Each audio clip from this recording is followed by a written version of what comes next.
Class, in the previous chapter, in the previous lecture, we read about to the institutions that support to the process of liberalization in India. These are one of the powerful institutions, those support to the process of the liberalizations, and that ultimately led to the globalizations or interconnecting the economies of one country to another is the World Trade Organization, Vishwa Vyapar Sangathan. So we have seen that the liberalization of the foreign trade and the investment in India was supported by some very powerful international organization. हमने देखा कि भारत में जो उदारीकरण की और अगर कहें तो विश्व व्यापार को ज़्यादा बढ़ाने की जो प्रक्रिया थी उसमें जिसका बहुत बड़ा योगदान है इंटरनेशनल ऑर्गेनाइजेशंस, उनमें कुछ एक पावरफुल इंटरनेशनल ऑर्गेनाइजेशन का योगदान है, उसमें से वर्ल्ड ट्रेड ऑर्गेनाइजेशन है। ये ऑर्गेनाइजेशन क्या करते हैं? दीज ऑर्गेनाइजेशन से that all barriers of foreign trade and investment are harmful. इनका ये मानना है कि विदेशी व्यापार के लिए जो बैरियर्स हैं जिनके बारे में हम कल बात कर रहे थे वो सारे के सारे हार्मफुल हैं। यानी barriers, there should be no barrier and there should be a free flow of trade and the investment in between the countries. उनका ये मानना है कि दुनिया के देशों के बीच में कोई बैरियर ना हो और एक देश से दूसरे देश में आसानी से ट्रेड और इन्वेस्टमेंट हो सके। तो हम ये देखते हैं कि ये क्या कहते हैं, all country in the world should liberalise their policies. ये ऑर्गेनाइजेशंस, वर्ल्ड ट्रेड ऑर्गेनाइजेशन जैसे संगठन इस बात पे ध्यान देते हैं कि दुनिया भर में जो अलग अलग देश हैं वो इनिशिएटिव को एक्सेप्ट करें कि हमें मोर ओपन ट्रेड और लिबरलाइज रिजीम करनी है, बैरियर ख़त्म करने हैं, ट्रेड बैरियर ख़त्म करने हैं, कोटा सिस्टम ख़त्म करना है। WTO एस्टैब्लिश रूल्स, विश्व व्यापार संगठन नियम बनाता है रिगार्डिंग द इंटरनेशनल ट्रेड, अंतर्राष्ट्रीय व्यापार को लेके, एनसीज और देखता है कि रूल फॉलोज किए जा रहे हैं नहीं किए जा रहे हैं। 149 कंट्रीज से 2006 तक WTOs की हम देखते हैं कैसे बना और इससे पहले क्या अरेंजमेंट था। अभी दो WTO is suppose to allow free trade for all. अब यहाँ पे क्रिटिसिज्म आ गया, यद्यपि जो WTO है वो कहता है कि हर चीज़ में फ्री ट्रेड हो।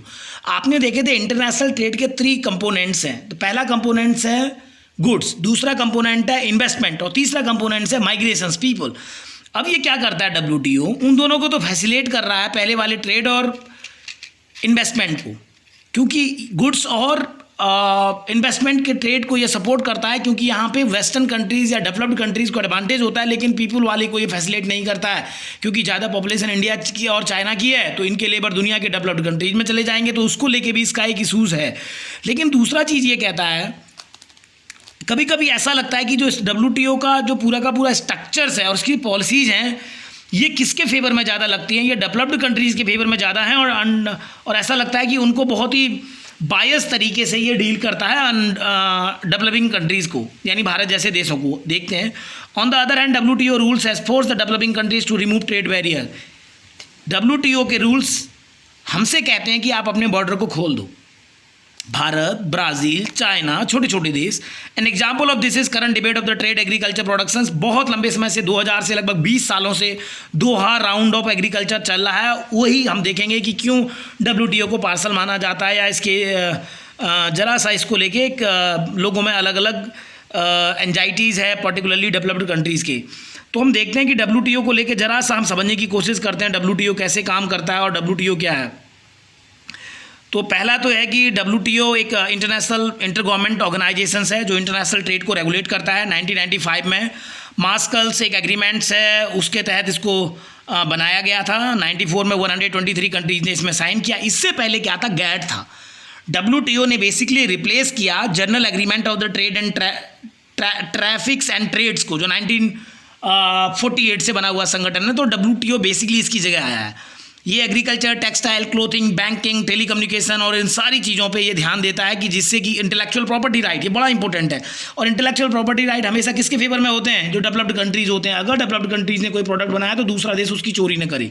कॉपीराइट्स वाले जो इशूज़ है इस पर ज़रा ये बहुत सीरियस रहते हैं। तो हम देखते हैं WTO कैसे 95 से ये आया है। पहले GATT था, हमने बात करी, और जिनेवा में इसका ऑफिस है। उरुग्वे राउंड ऑफ नेगोशिएशंस हुआ था, उसके बाद ये नेगोशिएशंस के दौरान बना। ये क्या करता है? ये एडमिनिस्ट्रेट करता है, ऑपरेट करता है ट्रेड एग्रीमेंट्स को, जो दुनिया के देशों के बीच में समझौते होते हैं। जैसे हमने कहा था कि आप चाइना से जो टॉयज़ आ रहे हैं आप रोक लो। क्या आप रोक लोगे? नहीं रोक सकते। क्यों? क्योंकि भारत ने जब इंटरनेशनल आप सिग्नेचरी बने हैं WTO के, तो आप किसी दूसरे देश से आए प्रोडक्ट को नहीं रोक सकते। अभी आपने सुना होगा देश में बहुत डिबेट चली है कि हम विदेशी माल को यूज नहीं करेंगे तो सरकार प्रतिबंध लगा दे। मोदी जी ने हमसे कहा ना हम ऐसा यूज नहीं करना चाहिए, तो आत्मनिर्भर बने, तो क्या सरकार प्रतिबंध क्यों नहीं लगा दे रही है? हमसे क्यों कहा उन्होंने? ऐसा इसलिए कहा क्योंकि इंटरनेशनल एग्रीमेंट में भारत ऐसा नहीं कर सकता। अगर भारत ऐसा करेगा तो चाइना अगर WTO के डिस्प्यूट रिड्रेसल मैकेनिज्म में चला गया तो हो सकता है कि भारत को पेनाल्टी देनी पड़े। ठीक है, तो ये इसका दूसरा सबसे इंपॉर्टेंट है कि दो इस तरह के ट्रेड बैरियर्स आते हैं, एक देश और दूसरे देश के बीच में ट्रेड चल रहा है, कल को दोनों देशों के बीच में लड़ाई हो गई तो वो तो इस तरह के डिसीजन ले लेंगे, इनका डिस्प्यूट का सेटलमेंट करता है। गैट में ये नहीं था, जो WTO की सबसे इंपॉर्टेंट पार्ट है, ये डिस्प्यूट को सेटल करता है। और ये trade relation in issues deal with under the agreement, ठीक है, वो देखता है कि किस तरह के व्यापार के रिलेशनशिप हैं जो एग्रीमेंट्स हुए हैं। और ठीक है, ये इस तरह से ग्लोबल इकोनॉमी आपस में इंटीग्रेट हो उसके लिए काम करता है।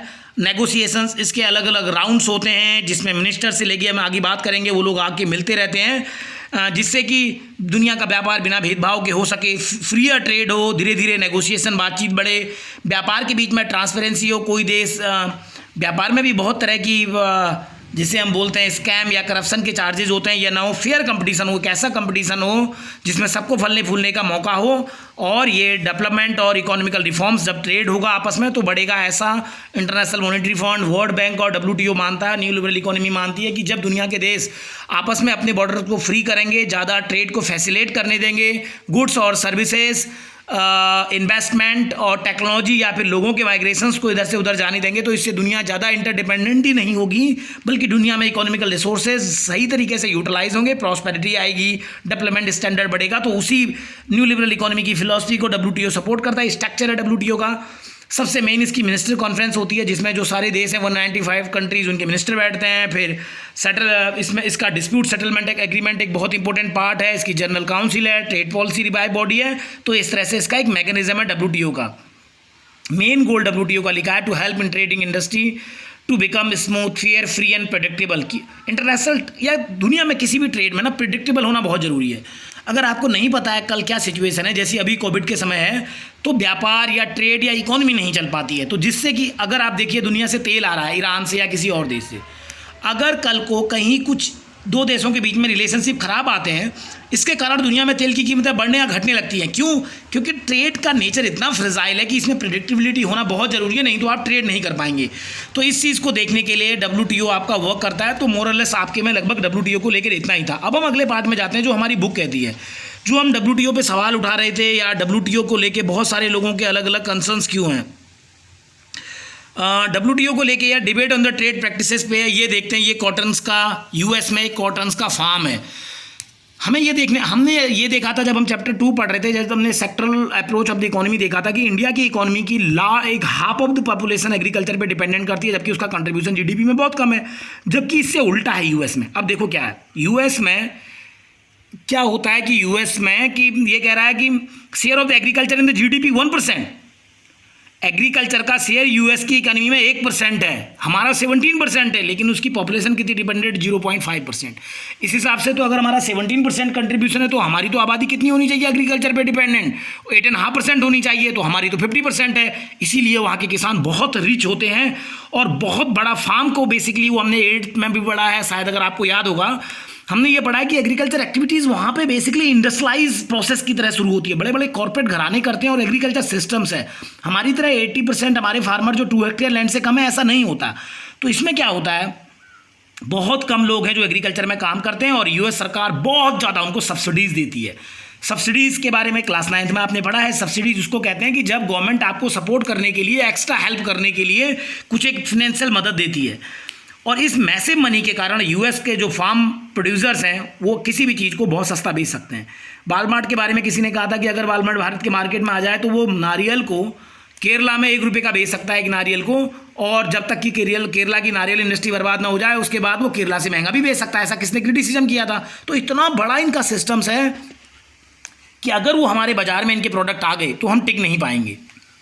क्यों? क्योंकि सरकार बहुत बड़ी सब्सिडी देती है, लार्ज स्केल पे प्रोडक्शंस होता है और उनके लो प्राइजेज हैं, और अगर वो हमारे देश में आ गए तो हमारे देश में तो बहुत बुरी असर होगा। अब क्या हो रहा है, developing countries are there for asking, इसीलिए डेवलपिंग का मतलब those who are in the process of development like India, China, Brazil, they are asking, वो क्या कह रहे हैं, डेवलप्ड कंट्री से भाई तुम क्या करो, we have reduce trade barrier, तो हमने तो अपने बॉर्डर कम कर दिए, ठीक है, हमने इंडिया ने किया ना 91 में लिबरल, आपने क्या किया, अपने ट्रेड बैरियर्स को आपने कम किया डब्ल्यूटीओ के रूल्स के, but you have ignore the rules, लेकिन आपने डब्ल्यूटीओ के रूल को इग्नोर किया and have continue to pay your farmer vast sum of the money. हमने कहा था, अगर आपको याद होगा लास्ट वीडियोज़ में मैंने कल आपसे कहा था कि डब्ल्यूटीओज और IMF, पर्टिकुलरली IMF के रूल भारत में कहते हैं कि सरकार किसानों को सब्सिडीज कम दे, सरकार का रोल नहीं है प्रोडक्शन करने का, सरकार अपने कर्मचारियों को पेंशन न दे या सैलरी न दे, ये काम प्राइवेट सेक्टर का है।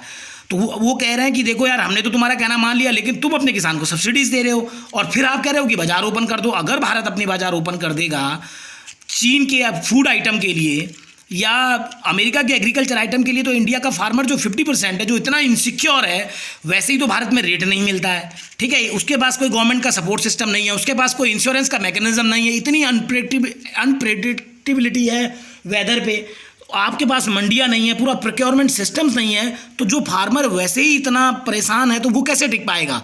तो क्या कर दिया गया है, तो दोहा राउंड से पिछले 20 सालों से ये नेगोशिएशन चल रहा है। वो कहते हैं कि तुम अपने बाजार खोलो एग्रीकल्चर प्रोडक्ट के लिए, और डेवलपिंग कंट्रीज कहते हैं, डेवलप्ड कंट्री कहते हैं ओपन करो, और डेवलपिंग कंट्रीज कहते हैं हम नहीं ओपन करेंगे। वो कहते हैं कि आपने WTO के रूल को इग्नोर किया है, आप vast sum of the money अपने फार्मर्स को दे रहे हो, you have asked our government to stop supporting our farmer but you are doing so yourself, लेकिन तुम तो कर रहे। अब देखो इसमें नुकसान किसका हुआ, जहां भारत में सबसे ज़्यादा ज़रूरत भारत सरकार को या राज्यों की सरकार को किसान की सपोर्ट करने की जरूरत थी, हमने इन पावरफुल इंटरनेशनल ऑर्गेनाइजेशन क्या WTO और IMF के तहत हमने क्या कर दिया, अपने किसान का सपोर्ट कम कर दिया, और दूसरी तरफ क्या कर दिया, और अब दूसरी तरफ वो देश कह रहे हैं कि आप अपने बाजार को खोलो, तो हमारा किसान कहाँ जाएगा। तो ये लिखा है is this free and fair trade, मैं नहीं कह रहा, आपकी बुक कह रही है, क्या ये फ्री एंड फेयर ट्रेड है, क्या इसलिए WTO बना था, ये तो फ्री एंड फेयर ट्रेड नहीं लग रहा है।